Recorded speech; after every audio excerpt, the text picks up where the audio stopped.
지난 한 주간도 하나님 아버지의 그 사랑을, 그 마음을 풍성히 누리며 사셨습니까? 아멘. 저는 우리 모두가 늘 하나님의 자녀로서 풍성한 복을 누리면서 살면 참 좋겠습니다. 자녀인 우리를 늘 불쌍히 여기셔서 우리를 항상 만지시고 먹이시는 하나님을 날마다 삶 속에서 경험하면서 살았으면 좋겠습니다. 그래서 날마다 회복을 경험하는 우리가 되면 참 좋겠습니다.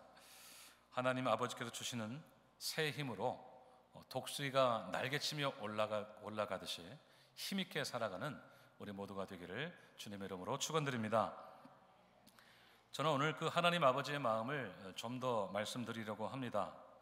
특별히 이 마지막 때를 살아가는 우리를 향해 품으신 하나님 아버지의 마음이 무엇일까를 살펴보려고 합니다.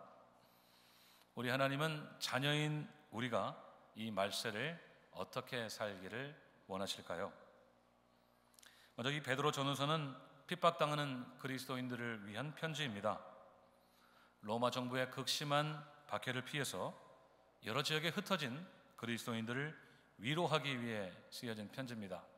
그래서 베드로 전후서의 별명이 하나 있는데 뭔지 아십니까? 어떤 서신일까요? 위로의 서신입니다. 베드로는 정말 고통당하는 성도들을 위로하기 위해서 정말 애를 많이 쓴 사람입니다. 베드로가 그들을 위로하기 위해서 사용한 방식, 베드로가 그들을 위로한 방식은 바로 소망이었습니다. 예전에 함께 살펴보신 1장 전반부에서 베드로는 그들에게 산 소망이 있다는 것을 알려주었습니다. 그 산 소망이 무엇이었습니까? 그 산 소망은 예수 그리스도였습니다. 우리가 거듭나서 구원받을 수 있었던 것이 우리를 위해 죽으시고 부활하신 예수 그리스도라는 것을 베드로는 강조했습니다. 그래서 베드로는 그 예수님을 죽음에서 일으키신 하나님을 찬양했습니다. 1장 3절 말씀, 베드로전서 1장 3절을 같이 읽겠습니다. 시작. 우리 중 예수 그리스도의 아버지 하나님을 찬송하리로다. 그의 많으신 긍휼대로 예수 그리스도를 죽은 자 가운데서 부활하게 하심으로 말미암아 우리를 거듭나게 하사 산 소망이 있게 하시며 아멘. 오늘 베드로는 그 찬송을 이어가면서 계속해서 우리에게 소망의 말씀을 주고 있습니다. 그리고 그 소망을 가진 우리가 이 마지막 때를 어떻게 살아야 될지를 가르쳐 줍니다. 오늘 본문 13절 말씀을 다 함께 읽겠습니다. 13절 시작.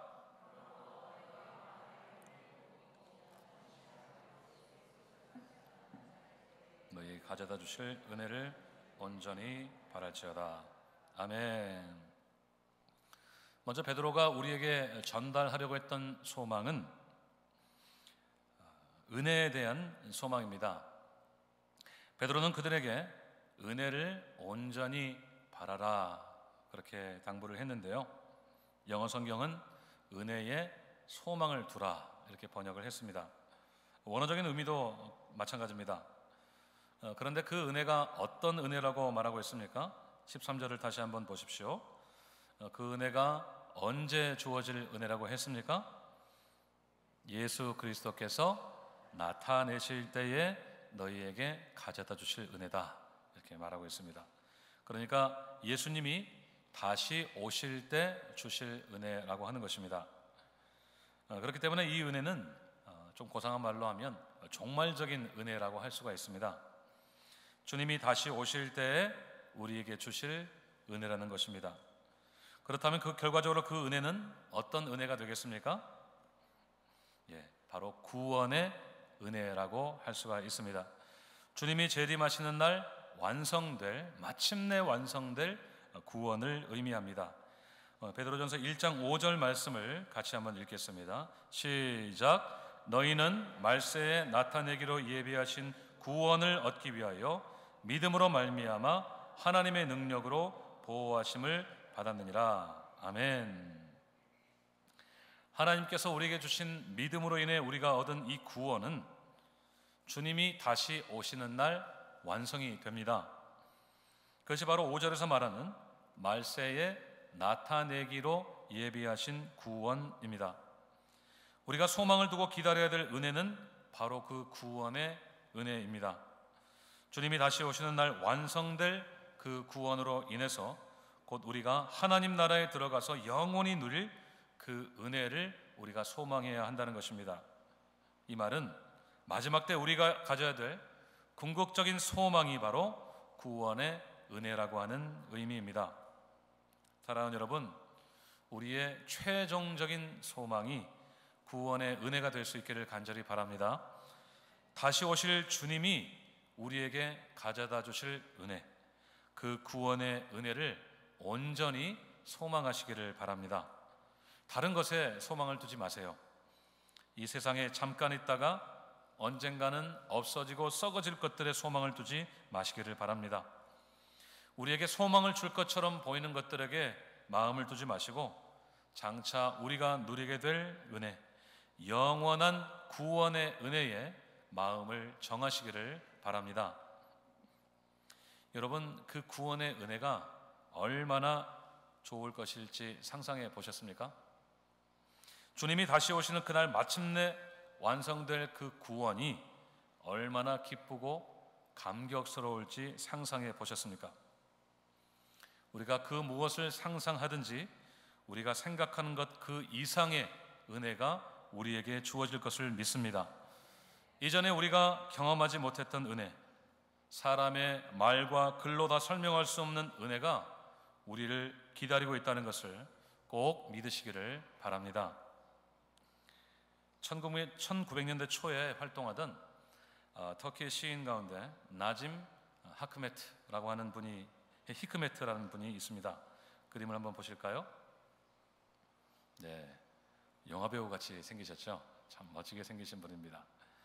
그런데 그분이 쓴 시 중에 많이 알려진 시가 하나 있는데 보시는 대로 진정한 여행이라고 하는 시입니다. 한번 들어보십시오.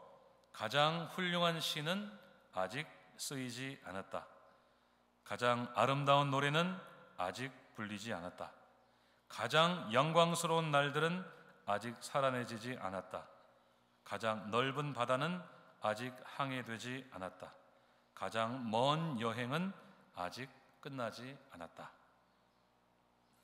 우리의 신앙이 하나님 나라를 향해 걸어가는 여정이라고 볼 때 이 시는 분명히 우리에게 장차 완성될 구원의 은혜를 소망하게 해주는 시입니다. 한 몇 구절만 살펴볼까요? 가장 아름다운 노래가 아직 불리지 않았다고 하는 것은 우리가 주님 다시 오실 날 부를 노래가 얼마나 아름다운 찬양이 될지를 우리가 상상할 수가 없다는 것입니다. 우리가 듣고 불러본 어떤 노래보다 더 아름다운 노래가 될 것이라는 뜻입니다. 가장 영광스러운 날들이 아직 사라지지 않았다는 것도 마찬가지입니다. 우리가 마침내 천국에 들어가서 살게 될 그 날의 영광스러움은 우리가 이전에 미처 경험해보지 못한 영광이라고 하는 뜻입니다. 우리의 모든 경험들을, 영광스러웠던 경험들을 다 초월하고 그 경험들을 극대화시켜서 상상한다고 해도 그것을 능히 초월하는 영광스러운 날들이 우리들을 기다리고 있다고 하는 뜻입니다. 여러분 어떠십니까? 주님 다시 오실 날이 기대되지 않으십니까? 주님이 다시 오셔서 우리에게 주실 그 은혜, 그 구원의 은혜는 우리가 이전에 듣고 보지도 못했던 은혜, 미처 경험해보지 못한 은혜가 될 것입니다. 1620년도에 신앙의 자유를 찾아서 메이플라워 호를 타고 미국에 상륙한 그 영국의 청교도들은 힘들고 길었던 항해 가운데 서로를 이렇게 격려했다고 합니다. The best is yet to come. 최고는 아직 오지 않았다. 수많은 풍랑과 질병으로 여러 사람들이 죽어나가는 절망적인 상황에서도 그들은 최고의 날을 소망 가운데 기다리면서 서로를 격려하면서 그 항해를 마칠 수가 있었다는 것입니다. 사랑하는 여러분, 최고는 아직 오지 않았습니다. 주님이 다시 오셔서 우리에게 주실 그 은혜는 우리가 아직 경험해보지 못한 최고의 은혜가 될 것을 믿으시기를 바랍니다. 그 구원의 은혜가 우리의 궁극적인 소망이 되시기를 간절히 바랍니다. 그날 부를 찬양을 사모하시기 바랍니다. 그날 누리게 될 영광의 영원한 날들을 온전히 소망하시기를 바랍니다. 특별히 주님 다시 오실 날이 점점 가까워져가는 이 마지막 때에 우리의 마음이 주님이 주시는 산 소망으로 충만해지시기를 간절히 바랍니다. 그래서 어떤 고난과 역경도 넉넉히 이기고 승리하시는 우리 모두가 될 수 있기를 간절히 바랍니다.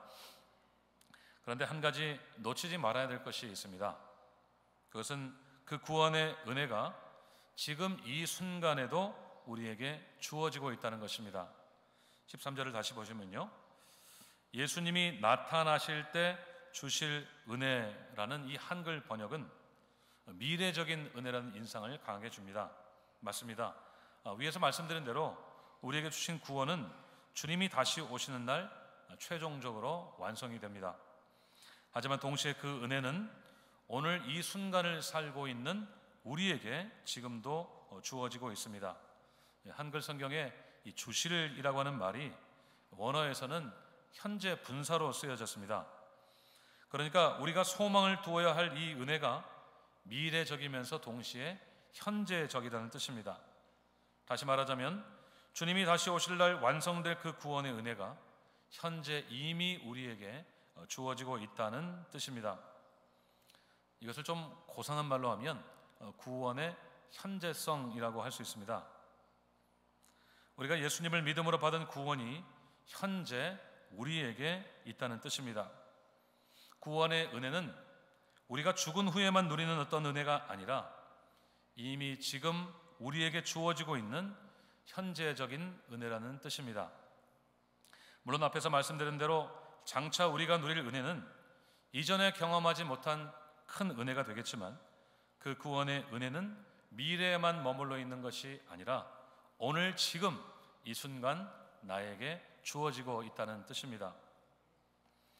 이 플러신학교의 김세연 교수님은 우리가 믿음으로 얻은 구원을 미래적인 은혜로만 여기다 보니까 그 구원에 합당한 삶이 우리에게 현재 잘 나타나지 않는다고 지적을 했습니다. 다시 말해서 우리의 현재의 삶이 복음적이지 않다는 것입니다.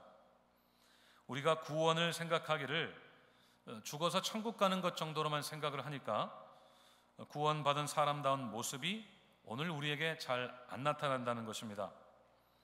그래서 예수님을 믿는 사람들도 세상 사람들과 별반 다를 것이 없이 남을 속이고 빼앗고 험담하고 심지어는 범법 행위도 한다는 것입니다. 많은 그리스도인들에게 천국 백성의 삶은 먼 훗날의 일이어서 지금이라고 하는 시간과는 매우 동떨어진 삶이 된다는 겁니다. 여러분, 우리는 이미 구원을 받았습니다. 예수를 믿은 우리는 이미 하나님 나라의 백성입니다. 그래서 우리의 삶은 그 구원에 합당한 삶이 되어야 합니다. 앞에서 말씀드린 대로 우리는 복음에 합당한 삶을 살아가야 합니다.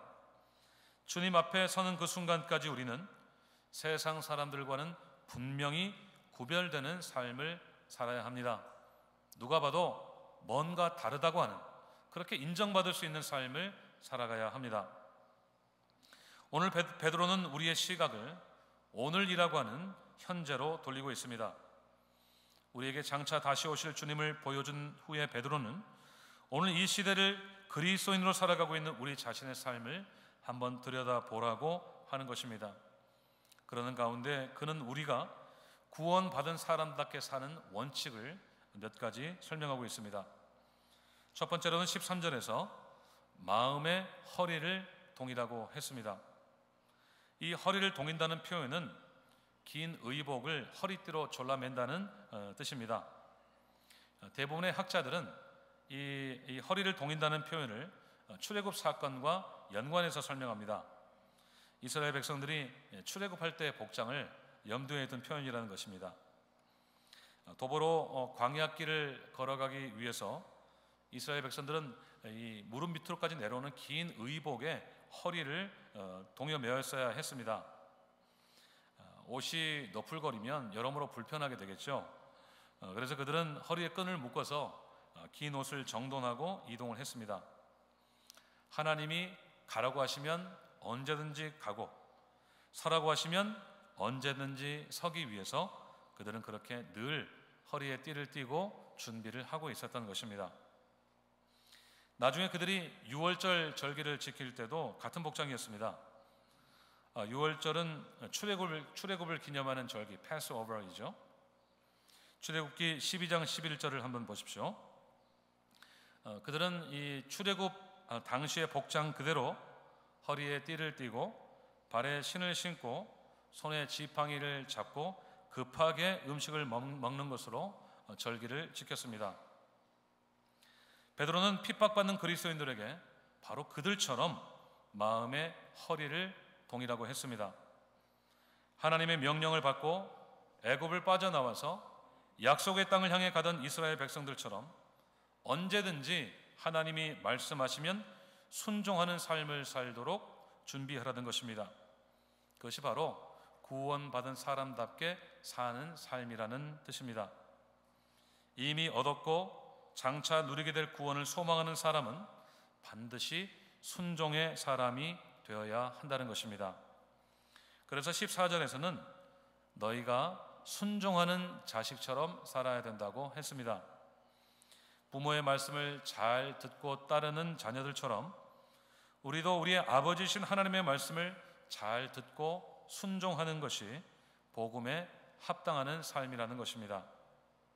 히브리인들은 누구 혹은 무엇의 자식이라고 할 때 그 사람의 본질적인 성품이 그렇다는 것을 의미했다고 합니다. 그러니까 순종하는 자식은 곧 순종이 본질인 사람을 가리키는 것이죠. 마치 순종을 위해 태어난 사람처럼 그렇게 순종의 자녀가 되기를 간절히 원하신다는 것입니다. 순종에 대해서는 여러 번 말씀을 드렸기 때문에 더 말씀드리지는 않겠습니다. 그런데 헨리 나우에는 이 순종에 대해서 좋은 정의를 내렸습니다. 순종은 온 몸으로 듣는 것이다. 매우 간단하지만 우리에게 분명한 의미를 전달해주고 있죠. 순종은 우리가 그저 귀로 듣고 흘려보내는 것이 아니라 들은 말씀을 온 몸으로 살아내는 것이라는 뜻입니다. 우리가 듣고 아는 것이 순종이 아니라 듣고 깨달은 대로 살아내는 것이 바로 순종이라는 뜻입니다.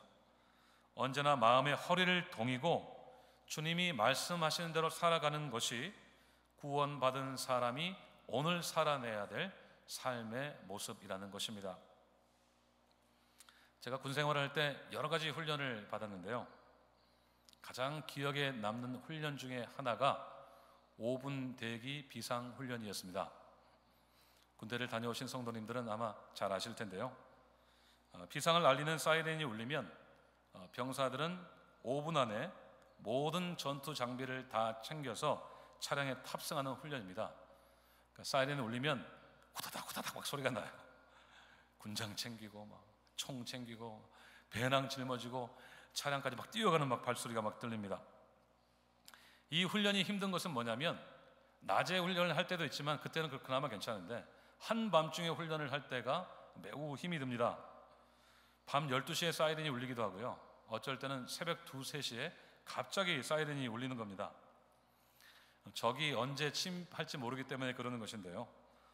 보통은 훈련 전날 미리 예고가 있기 때문에 병사들은 총 출동을 준비를 이미 다 해놓고 잠이 듭니다.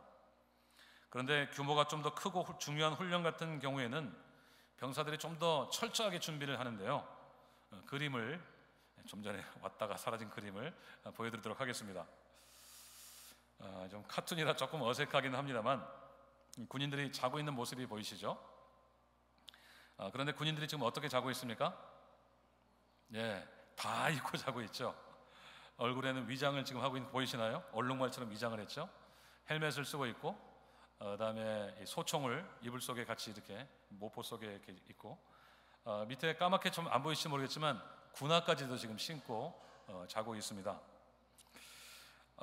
정말 불편해 보이시죠? 저도 몇 번 저런 훈련을 받았던 적이 있는데요. 잠이 잘 오지를 않습니다. 제일 힘든 게 뭐냐면 무거운 군화예요. 저기 보시면은 발이 까만색 배경에 있죠. 저것이 바로 복도입니다. 보통 때는 신발을 벗고 자기 때문에 발을 벽으로 향해서 이렇게 침상 위에서 자는데, 군화를 신고 잘 때는 이 발을 이렇게 통로에 매달리게 해놓고 자요. 이게 침상이 여기까지 있으면 발을 이렇게 해서 발이 이렇게 매달리고 군화를 신은 채로 이렇게 잠이 듭니다. 그러다 보면 발이 막 저리기도 해요. 발 저려서 막 깨고 불편해서 깨고 막 그럽니다. 병사들이 저렇게 불편하게 자는 이유가 무엇일까요? 비상시에 사이렌이 울리면 뛰어나가려고 그러는 겁니다. 사이렌이 울리자마자 즉시 출동하기 위해서 저렇게 불편하게 자는 겁니다. 저기서 저 그림에 중요한 게 하나 있는데요. 안 보이는 게 하나 있어요. 그림에는 안 보이지만, 모포에 가려서 안 보이지만, 병사들은 지금 다 허리에 띠를 차고 있습니다. 이 밴드를 차고 있어요. 한국 군대에서는 엑스반도, 이렇게 일본 말처럼 엑스밴드 이렇게 차고 있었는데요. 그 허리띠를 차고 있어야 되는 이유는 이 허리띠에 뭐 총알도 넣고 뭐 수류탄도 차고 이러느라고 허리띠를 반드시 차고 있어야 됩니다. 이것까지 다 차고 이불을 덮고 소총을 딱 이렇게 잡고 잠자리에 드는 겁니다. 허리를 동인다고 하는 것이 정확하게 바로 그런 표현입니다. 언제든지 주님이 말씀하시면 뛰어나갈 준비를 하는 것이죠. 마치 5분 대기 비상훈련을 하는 것처럼 언제든지 순종할 준비를 하는 것이 허리를 동인다는 것의 의미입니다. 5분도 길어서 즉각 순종하는 것이 하나님의 자녀인 우리가 이 마지막 때 살아내야 될 삶의 모습입니다. 사랑하는 여러분, 우리의 아버지이신 하나님은 우리가 순종의 자녀가 되기를 간절히 원하십니다. 하나님은 이 마지막 때를 살아가는 우리가 마음의 허리를 단단히 동이고 하루하루를 살아가기를 원하십니다. 주님 다시 오실 날이 가까웠다고 생각될수록 하나님의 말씀을 온 몸으로 듣고 순종하는 순종의 자녀들이 다 되시기를 주님의 이름으로 축원드립니다. 두 번째로 거룩입니다. 이 마지막 때를 구원받은 하나님의 백성답게 사는 방법은 거룩한 삶을 사는 것입니다. 본문 15절과 16절을 같이 읽도록 하겠습니다. 시작.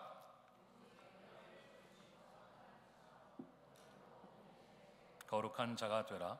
기록되었으되 내가 거룩하니 너희도 거룩할지어다 하셨느니라. 아멘. 베드로는 이미 구원받은 사람들에게 거룩을 당부하면서 그 거룩의 기준을 알려주었습니다.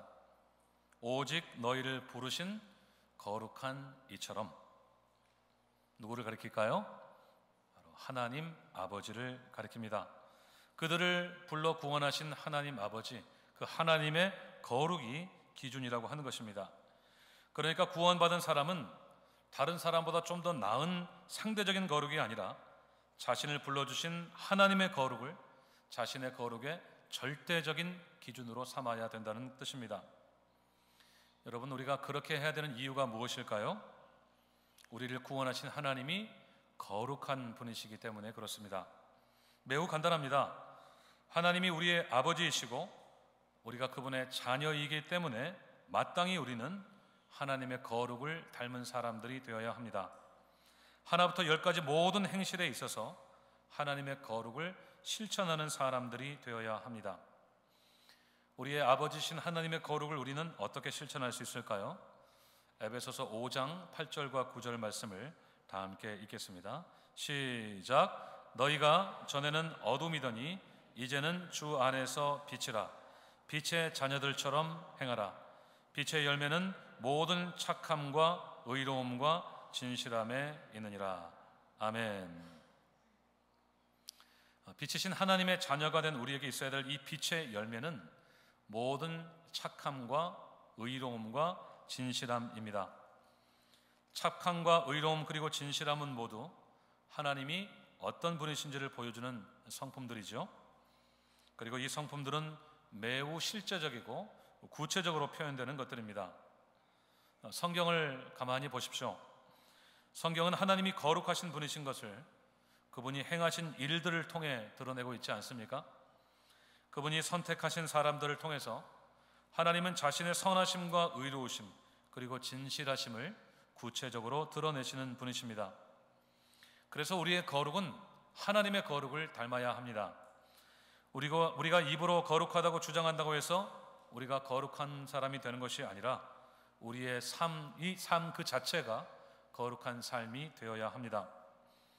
하나님의 거룩은 어떤 경건한 분위기나 성스러운 느낌이 아니라 실제적인 삶으로 표현되어야 합니다. 우리의 삶이 착함과 의로움과 진실함으로 설명될 수 있어야 된다는 말씀입니다. 그런 면에서 거룩은 기도실이 아니라 시장에서 표현되어야 합니다. 나의 거래처나 손님들에게 그 거룩이 표현되어야 합니다. 상거래가 의롭고 진실해야 합니다. 직장생활도 진실해야 합니다. 남의 눈치만 살피는 것이 아니라 진실하게 하나님이 보시는 것처럼 그렇게 직장생활을 해야 합니다. 가정생활도 마찬가지입니다. 하나님의 거룩이 자녀를 양육하는 일에 기준이 되고 구체적으로 실천되어야 합니다. 자녀들이 의롭고 진실하게 자라도록 부모는 최선을 다해야 합니다. 부부 사이에서도 서로 신뢰하는 가운데 정결하고 신실한 하나님의 거룩이 실천되어야 합니다. 사회생활도 가정생활도 모두 하나님의 거룩을 실천하는 현장이어야 합니다. 대원칙이 하나 있습니다. 17절을 보십시오. 하나님은 우리를 겉모습으로 보지 않으시고 행위대로 심판하시는 분이라고 했습니다. 하나님은 우리를 대충 훑어보시고 선입견으로 판단하지 않으시고 우리의 행위와 그 행위 속에 담겨져 있는 모든 의도를 다 보시는 분이십니다. 그리고 결정적으로 그분은 우리의 아버지가 되십니다. 베드로는 이 편지를 받는 그리스도인들이 하나님의 자녀로서 아버지 하나님을 닮은 거룩을 실천하는 삶을 살기를 간절히 원했습니다. 동시에 베드로는 그들이 나그네로서 늘 하나님을 경외하는 삶을 살기를 원했습니다. 비록 또 다른 곳으로 언제 이동해야 될지 모르는 그런 뜨내기, 방랑자, 나그네의 삶을 살지만 늘 심판자가 되시는 하나님의 얼굴을 의식하면서 모든 행실에 거룩을 실천하기를 원했습니다. 사랑하는 여러분, 오늘 또 하나님은 자녀인 우리가 다시 오실 주님을 맞을 준비를 하면서 살기를 원하십니다. 그래서 하나님은 예수님을 다시 우리에게 보내시기 전에 우리가 구원받은 자녀답게 살기를 원하시고 계시는 것입니다. 하나님은 장차 다시 오실 주님이 우리에게 주실 최종적인 구원의 은혜를 우리가 간절히 기다리는 가운데 소망을 얻기를 원하셨습니다. 이전에 경험해보지 못했던 최고의 은혜를 우리의 소망의 근거로 삼기를 원하셨습니다. 또 하나님은 우리가 이미 얻은 구원에 합당한 삶을 오늘 살기를 원하십니다. 하나님이 이미 우리에게 주셨고 장차 완성하실 구원의 은혜를 오늘 우리의 삶으로 살아내기를 원하셨습니다. 근신하여 늘 마음의 허리를 동이고 순종하는 사람, 순종이 본질인 사람, 또 하나님의 거룩을 삶으로 실천하는 사람들이 되기를 원하셨습니다. 이 세상에 잠깐 왔다가 언젠가는 사라지는 나그네로서 늘 하나님을 경외하는 삶을 살기를 원하셨습니다. 사랑하는 여러분, 구원은 단순히 하나님께 얻어내는 어떤 것이 아니라 우리가 살아내는 것임을 꼭 믿으시기를 바랍니다. 주님은 다시 오실 날이 점점 더 가까워져가는 이때 하나님 아버지의 그 마음을 깨닫기를 간절히 원하십니다. 주님 다시 오실 날을 우리에게 준비시켜 주시는 하나님의 말씀에 기쁨으로 순종해서 삶의 모든 행실 가운데 하나님의 거룩을 실천하는 우리 모두가 되시기를 주님의 이름으로 축원드립니다. 기도하시겠습니다.